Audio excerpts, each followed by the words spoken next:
ya ampun, kelakuanku sebrengsek ini gitu ke kedua orang tuaku. Dan aku baru sadar kayak, kok aku bisa ya setega itu sama orang tuaku. Kok kayaknya nih orang sering banget nyuruh aku buat eh, pinjol gitu. Sampai akhirnya aku harus menggadaikan mobilku. Terus habis itu lama-lama aku sadar kok kayaknya dia emang kelihatannya baik, cuma kok kayak agak manipulatif gitu ya. Yang pasti aku sampai rumah tidak akan disambut dengan hangat, pasti disambut dengan marah dan caci maki. Makanya jadi baik itu ya bagus, cuma jangan goblok aja gitu. Kalau kemarin kan aku goblok.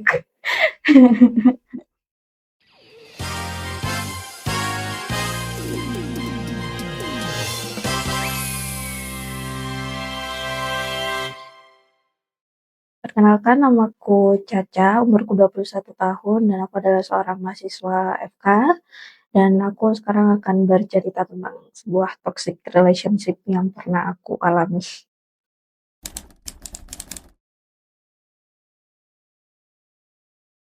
Oke, jadi aku pertama kali ketemu dia sebenarnya lewat medsos. Ada namanya Line Nearby. Nah, itu tuh kenalan lah sama dia awalnya lewat chat gitu di Line. Terus eh, panggil aja nama dia ini si A. Jadi si A ini sebenarnya aslinya dari Kalimantan, cuma dia kerja di Malang sebagai seorang koki gitulah ya. Terus habis itu aku kenalan sama dia, ternyata dia anaknya cukup asik, selera musik kita sama, sefrekuensi. Terus habis itu dia itu aku ngerasa kayak latar belakang keluarga kita tuh agak-agak mirip di beberapa hal, di mana dia kayak sempet dia nggak akrab sama orang tuanya, terus habis itu sempet agak kurang diperhatikan lah sama orang tuanya. Terus abis itu dan aku ngerasa sedikit banyak di posisi yang sama, akhirnya kita relate, terus sering jamming bareng juga akhirnya, sering main bareng, lama-lama deket-deket pacaran di awal 2024.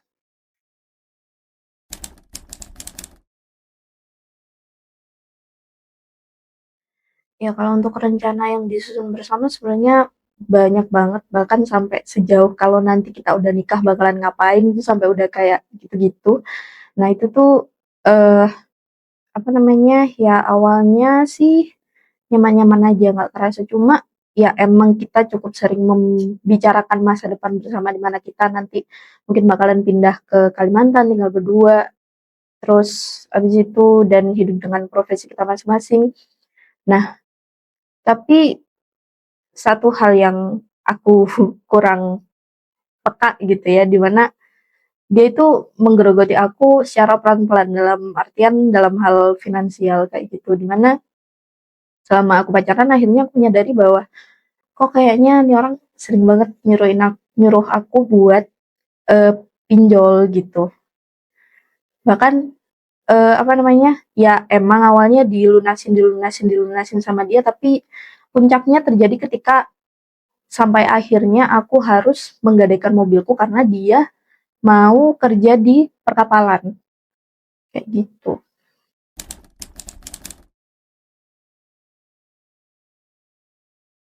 Nah kalau untuk pinjol sendiri itu eh iya aku sadar ini salah satu jeleknya aku juga gitu ya. Kita tuh pinjol rata-rata satu buat main.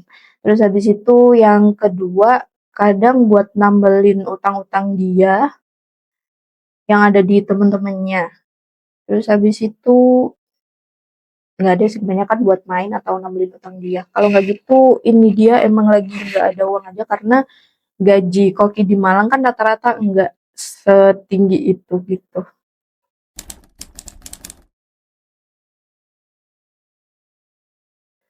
Kalau perilaku toksik sebenarnya yang kerasa banget dari segi finansial sih, Kak.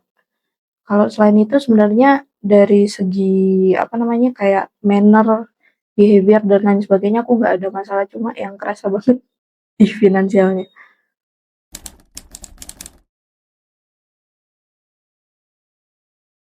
Ketika ini udah apa namanya pinjam di duit 100 juta itu Terus itu sempat kita belanjain buat beberapa hal, dia sempat beli motor custom juga, terus habis itu yang pastinya utamanya buat sertifikasi ke kapal juga ya. Nah itu selain itu juga buat nambelin utang-utang dia yang ada di Kalimantan juga ternyata. Terus habis itu ya begitulah. Tapi kayak aku sebenarnya merasa sedikit keanehan ketika habis yang pinjam duit 100 juta itu, kok kayaknya dia jadi agak lebih gampang marah daripada biasanya gitu. Marahnya tuh apa ya, kalau semisal kan aku sebenarnya suka curhat masalah akademikku juga gitu kan sama dia. Terus habis itu kadang dia juga nyalahin kayak, "Ya kamu tuh harusnya gini, kamu tuh harusnya gitu, terus habis itu kamu harusnya lebih gini, lebih gitu." Terus habis itu lama-lama aku sadar kok kayaknya dia emang kelihatannya baik, cuma kok kayak agak manipulatif gitu ya.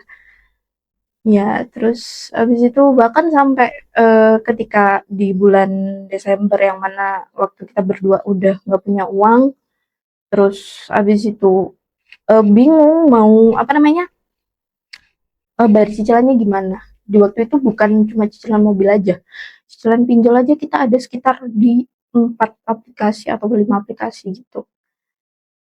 Dan kayaknya buat bulan itu aja total cicilan kita ada di sekitar 9 juta atau 10 jutaan dan kita nggak bisa bayar. Terus abis itu akhirnya kan aku lari keluar kota karena posisi yang aku menggadaikan mobil itu aku nggak ngasih tahu orang tua. Emang salah satu kesalahan terbesarku di situ. Dan aku dari awal ketika menggadaikan mobilku tuh udah punya feeling yang jelek lah, kayak ini bakalan bisa kebayar atau enggak gitu. Tapi dia kayak meyakinkan aku bisa kok, bisa, nanti kalau aku udah kerja di kapal pasti ketutup itu sama gajiku. Akhirnya ya udah, ya aja aku. Dan ternyata bener di Desember nggak bisa bayar, aku ke Ponorogo. Rencananya aku pengen kerja di luar negeri aja biar bisa bayar utang-utang itu gitu kan. Cuma ternyata cukup banyak yang nyariin aku juga gitu, nggak cuma keluarga aku, nggak cuma kakakku, orang tua aku, bahkan sampai teman-temanku, bahkan teman yang nggak deket pun nyariin aku. Terus ada dosen-dosen juga nyariin, bahkan sampai dosen pembimbing yang biasanya susah gitu aku cariin, itu juga ngehubungin aku, bahkan sampai kaprodi juga. Terus habis itu semua orang kayak bilang,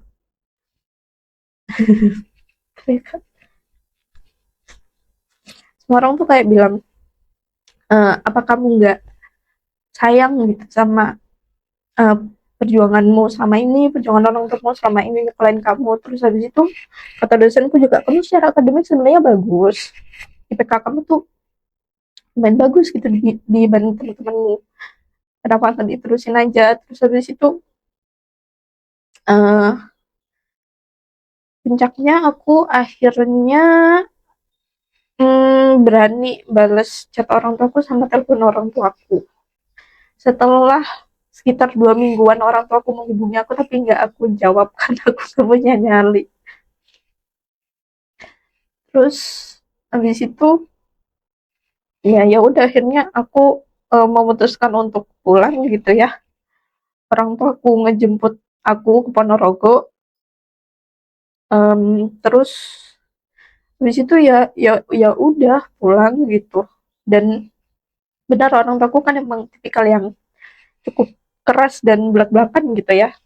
Yang pasti aku sampai rumah tidak akan disambut dengan hangat, pasti disambut dengan marah dan caci maki. Tapi aku tahu karena itu sebenarnya mereka sayang sama aku gitu, cuma cara mereka menyampaikan sayangnya sama aku kan gitu, dengan dimarahin dan ya gak dicaci maki lah. Terus abis itu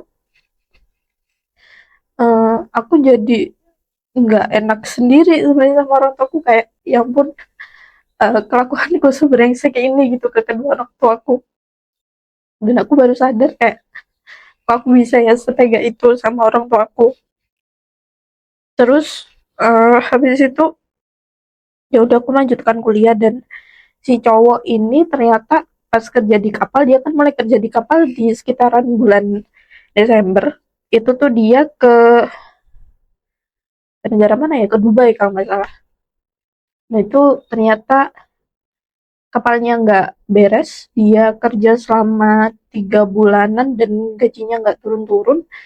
Terus habis itu dia turun kapal gitulah dengan gaji yang dibayarkan tuh cuma 1 bulan gaji. Terus akhirnya dia langsung pulang ke Kalimantan. Dan setelah dia di Kalimantan, kita akhirnya kayak jarang kontekan dan akhirnya lost kontak terus. Anggaplah putus sudah.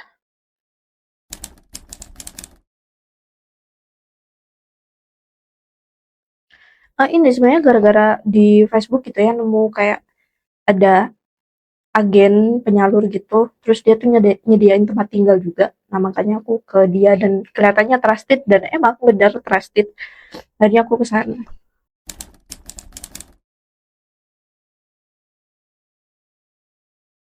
Sebenarnya merasa bersalah masih sangat sangat besar.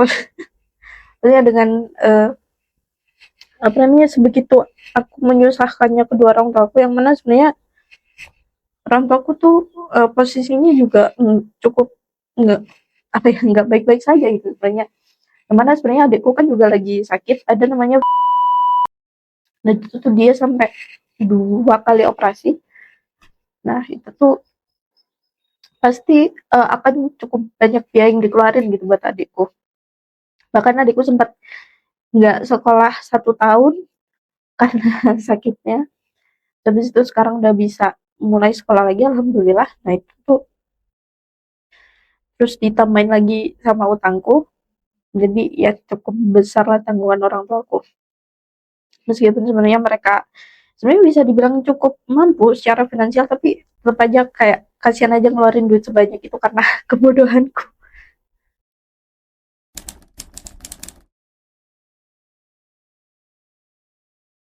Jadi kalau dari ke orang tua sendiri sebenarnya aku tuh pengen gitu bisa bantuin gimana ya caranya aku bisa bantuin cicilannya gitu.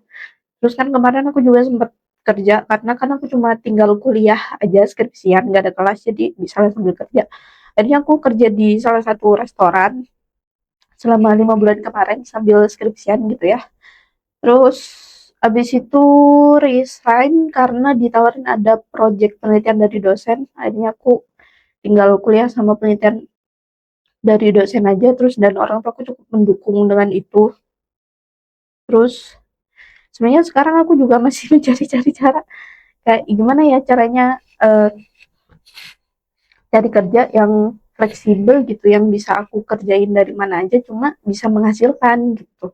Itu sampai sekarang aku nyari soalnya pengen banget bantu uh, bayarin cicilan itu.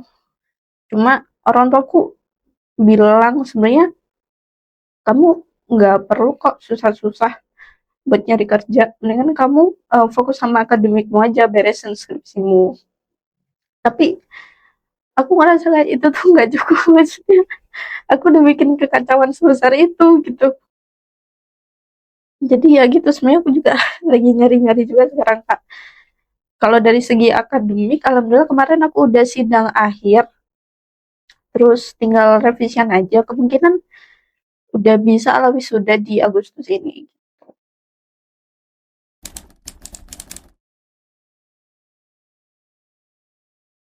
Wah banyak banget.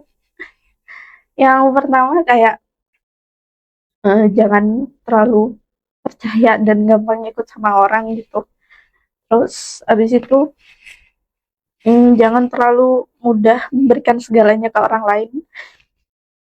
Yang terutama notabene-nya bukan keluarga dekat kita gitu. Terus abis itu ya gimana ya? Sebenarnya jadi baik itu ya bagus, cuma jangan goblok aja gitu. Kalau kemarin kan aku goblok. Jadi ya gitu tetap mikir pakai logika lah. Ya pun kalau pun cinta sama seseorang juga ya jangan sampai nge, apa namanya melupakan dan merugikan pihak lain gitu, terutama kayak keluarga. Dan setelah kejadian ini juga aku ngerasa bahwa meskipun orang tuaku sekeras itu gitu ya, dan menerima kejadian yang sedar-der ini kayaknya gitu ya. Itu mereka ternyata masih mau menampung aku, masih mau nolongin aku sampai sekarang gitu. Nah itu jadi apa ya, sebuah pelajaran buat aku, kayak aku nggak mau ngecewain orang tua aku lagi. Aku pengen jadi lebih baik dan berbakti sama kedua orang tua aku gitu kak.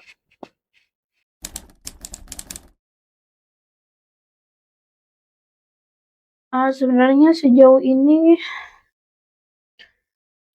gimana ya, aku udah nggak mikirin soal cinta-cintaan lagi sih, karena ya pengalaman kemarin cukup war.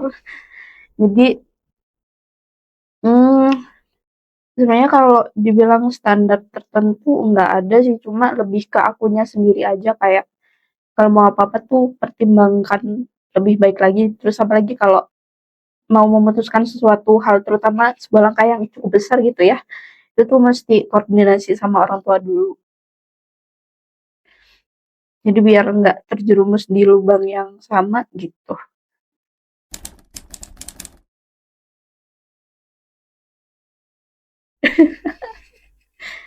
Buat kamu kalau misal nonton episode ini, aku mau ngingetin aja, jangan lupa bayar utang.